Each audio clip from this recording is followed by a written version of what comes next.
Hello, everyone. Welcome back. And for this session, I'm going to be reading chapters 40 through 45 of The Wild Robot. So, chapter 40, The Ship. Brightbill was a flying fanatic, and his favorite place to fly was up on the grassy ridge. The robot and the gosling liked to spend the afternoons up there, working on the finer points of flying. And it was on one such afternoon that they noticed something mysterious far out at sea. Brightbill spiraled down to his mother, flopped into the grass, and pointed at the horizon. "Mama, what is that thing?" Roz's computer brain found the right word. "That is a ship." "What's a ship?" "A ship is a large vessel used for ocean transport."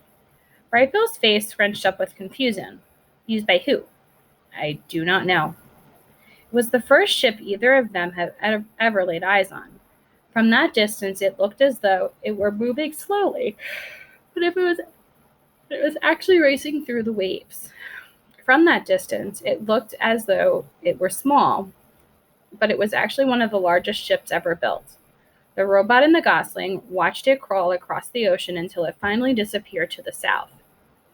Where had the ship come from? Where was it going? Who was on board? Roz and Brightbill had many questions, but no answers. Chapter 41, The Summer. On clear sunny days, Roz and Brightbill and Chit-Chat liked to go exploring. They investigated the island's sandy southern point. They marveled at the rainbows that curved up from the waterfall. They surveyed the forest from the branches of tall trees. They met new friendly creatures, and sometimes they met new unfriendly creatures. But the only creatures they had to worry about were the bears. One time they came upon a bear fishing in the river, and Roz whispered, "You know what to do." Brightbill flew up and away. Chit-Chat scurried home to through the tree tops, and Roz melted into the landscape as only she could. Later they met back at the nest and told the neighbors all about their brush with danger. On dreary summer days, they would stay inside. Roz asked Brightbill and Chit-Chat about dreaming and about flying and about eating and about all the things they could do that she could not. But the youngsters had too much energy to sit still for very long. They spent one drizzly afternoon kicking acorns around the nest. Chit-Chat piled them up, then Brightbill swung his big foot, and the acorns went flying. The little friends chased the acorns as they bounced and rolled and spun across the floor. Then they made a new pile and kicked them again. Sometimes an acorn would bounce off of Roz's body, clang, and everyone would laugh and giggle together. Even Roz laughed. "Ha ha ha," said the robot, trying to act natural. On clear summer evenings, they would sit outside and watch fireflies twinkling around the pond. Then they would lie back and gaze up at the darkening sky. "That big circle is the moon," said Chit-Chat, "and those little lights are called stars. And one time I tried to count them all, but I can only count to 10, so I just kept counting to 10 over and over, and I have no idea how many stars there are, but I know that there are more than 10. "They are not stars," said Roz. "They are planets." "Or they're not all stars," said Roz. "Some of them are planets." "What's a planet?" said Chit-Chat. "A planet is a celestial body orbiting a star." "What does celestial mean?" "Celestial means something that is in outer space." "What's outer space?" "Outer space is the universe outside the atmosphere of our planet." "What's the universe?" "The universe is everything and everywhere." "Oh, so the universe is our island?" None of them would actually ever really understand the universe, including Roz. Her computer brain only knew so much. She can talk about the Earth and the sun and the moons and the planets and a few stars, and not much else. The night sky was full of streaking, shimmering, and blinking lights that she could not identify. Clearly, Roz was not designed to be an astronomer. On dreary summer evenings, Roz and Brightbill would curl up together, just the two of them, and listen to the rain pattering on the roof of the nest. The robot would tell stories of annoying pine cones and terrible storms and camouflaged insects.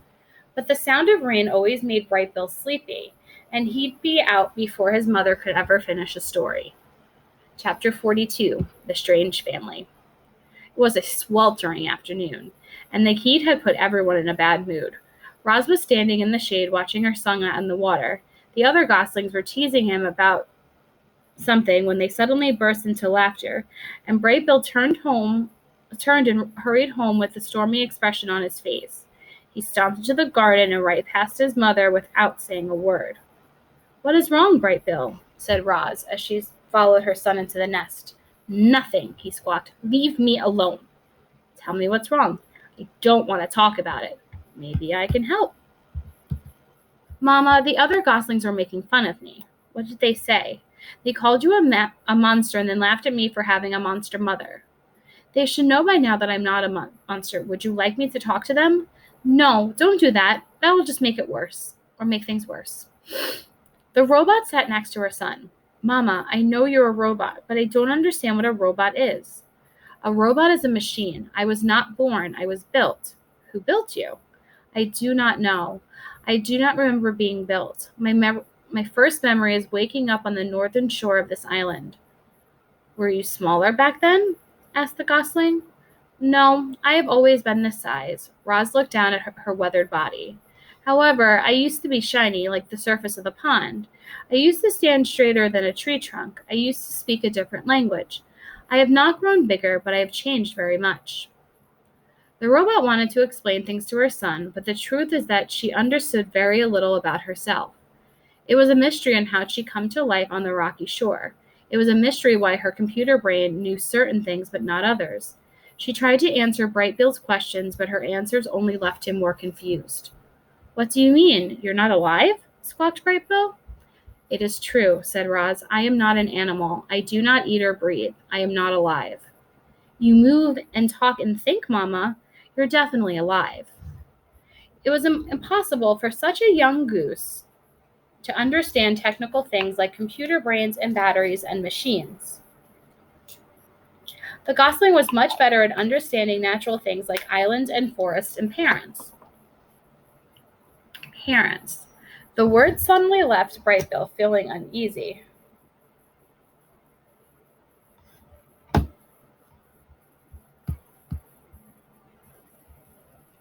"You are not my real mother, are you?"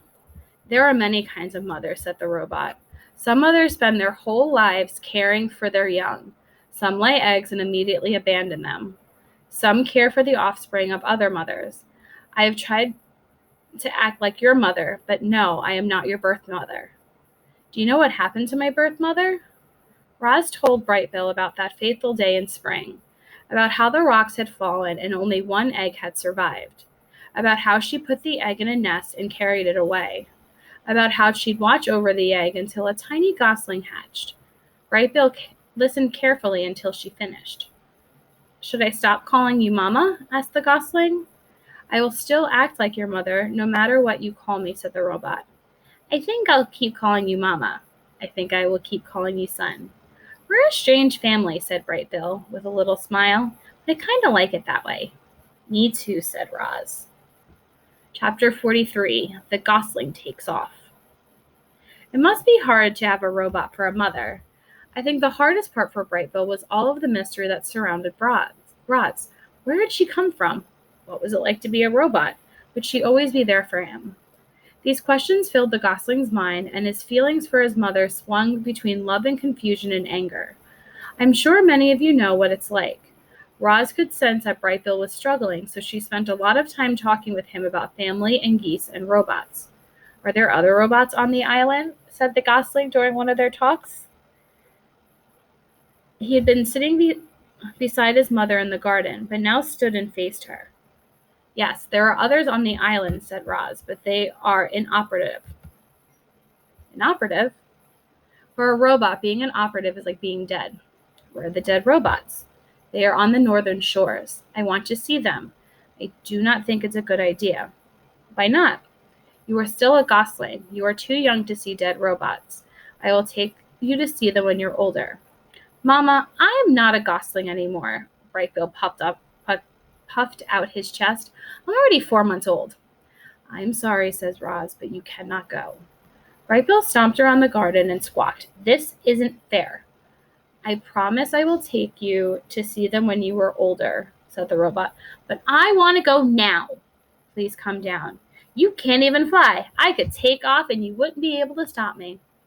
Roz stood, and her long shadow fell across her son.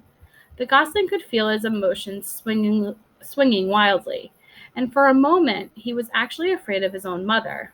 Without thinking, he sprinted towards the pond, beat his wings, and flew away. Chapter 44. The Runaway. Your son will be fine, said Loudwing. You know how they are at this age. I do not know, said Roz. Please tell me how they are at this age. Oh, right. Well, Brightbill is growing up fast. It's only natural for adolescent goslings to be a little moody. He just needs to be alone for a while. You've raised a wonderful son. I know he'll come home soon. Try not to worry. But Roz did worry.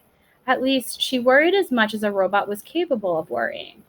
Brightbill had never run away or flown away, and suddenly Roz was computing all of the things that could go wrong. A violent storm, a broken wing, a predator. She had to find her son before something bad happened. There was only one place Brightbill could have gone, the robot gravesite. So Roz galloped northward. She leaped over rocks and ducked under branches and charged through the meadows without ever slowing her pace. She raced all the way across the island until finally she stepped onto the cliffs above the gravesite. And there was Brightbill, perched on the edge, looking at the robot parts scattered on the shore. His eyes were wet. Don't be angry, he said as his mother walked over. I am not angry, but you should not have flown off like that. You could have gotten hurt, or worse. I was worried sick. I'm sorry, Mama. It is okay, said Roz. It is only natural for goslings your age to be a little moody. Mama, I need to understand what you are, and I think it might help to see those other robots. You're right, it might help. Why are you not down there? I was about to go, said Brightbill, but I got nervous. I want you to go with me. Let's go down there, said Roz, together. Chapter 45. The Dead Robots. The gosling floated on the breeze beside his mother as she climbed down the cliffside. Down they went, past ledges and seagulls and tough little trees, until they were standing on the rocky shore with the cliffs looming behind them. The gravesite had changed. Roz's crate was gone, lost to weather or waves. Some of the robot parts were gone, too. Other parts were gritty with sand, or were tangled in seaweed, or were inhabited by small scuttling creatures. One smashed torso still had a head and legs attached. Roz and Brightbill huddled over the corpse and studied the mess of tubes spilling out. This thing used to look like you? Said Brightbill. Yes, we are the same type of robot, said Roz. And now this robot is dead? In a way. Will you ever die, Mama? I think so. Will I die? All living things die eventually. The gosling's face scrunched with worry. Brightbill, you are going to live a long and happy life. Roz lay a hand on her son's back. You should not worry about death. The gosling's face relaxed, and then he pointed to a small round shape on the back of the dead robot's head. What's that? He said. Roz leaned in closer. That is a button, which is a knob on a piece of machinery that can be pressed to operate it. Brightbill began pressing the button. Click, click, click. Nothing is happening, he said, probably because this robot is dead. Click, click, click. Mama, do you have a button? Brightbill watched as his mother's head turned all the way around and a small button came to view. You've got one, he said. I've never noticed it before. Neither did I, said the robot. The gosling giggled. Oh, Mama, you have so much to learn about yourself. Roz reached for the button on her head, but her hand automatically stopped before she could touch it. She tried with her other hand, but automatically stopped as well. It seems I cannot press the button, she said. Would you like to try?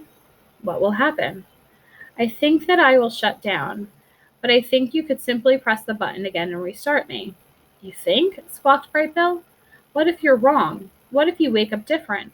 What if you never wake up? Mama, I don't want to shut you down. Roz turned her head back and around and saw that Brightbill's face was once again scrunched with worry. She knelt beside him and said, Of course you do not have to shut me down. I'm sorry if I scared you. Are you okay? I'm okay, Brightbill sniffled and wiped his eyes, and then he heard splashing. Otters were playing in the ocean. He had never seen otters before. He stared as they swam and dove and sloshed around with one another. They seemed to be having a ridiculous amount of fun, and suddenly the gosling was smiling again. "Hello, my name is Brightbill," he shouted over the waves, "and this is my mama. Her name is Roz." The last time those otters had seen Roz, they thought she was some kind of monster. But since then, they've heard that she was remarkably friendly and that she'd even adopted an orphan gosling. And so the otters smiled at Roz and Brightbill. Then they swam straight over and splashed onto the rocks. "Hello there," said the biggest otter. "Nice to meet you both. Actually, Roz, we have met once before, but you might not remember me. My name's Shelley." "I do remember you," said the robot, "but I am glad to learn your name, Shelley." "Do you know each other?" said the gosling. "These otters were the first animals I ever met," said Roz. "They were also the first animals who ran away from me." "Yeah, sorry about that," said Shelley as the other otter sniffed the robot's legs. "You know, Brightbill, when we first saw your mom, she was packed in a box and surrounded by soft, squishy stuff." Brightbill's brow furrowed. "You wouldn't believe how small she looked, all folded up in there." Brightbill's nose sniffled. "We thought she was dead, but when we reached into the box, she came to life and climbed out looking like a sparkling monster." Brightbill's eyes welled up in tears, and then he felt his mother scoop him into his arms. "Are you okay?" she whispered in his ear. "I think I've learned enough about robots for today," he whispered back. "I am sorry, otters," said Roz, "but we really must be going." "I hope I didn't upset the little guy," said Shelley. "I thought he'd like to hear about when we first met." "Brightbill will be fine," said Roz, using a friendly voice. But we had a very busy day and we should go home. It was nice to see you again. Goodbye." Roz turned with her long strides. She carried her son away from the gravesite and over to the base of the sea cliffs. "Would you like to sit on my shoulder as I climb?" said the robot. "I feel like flying," said the gosling. "I'll meet you at the top." Brightbill flapped his wings and disappeared into the sky. Roz began scaling the wall. Up she went, expertly negotiating rock columns and ledges until she hoisted herself onto the cliff top, where two young bears were waiting. So that is it for today, and I will see you again for our next chapters, and have a good one.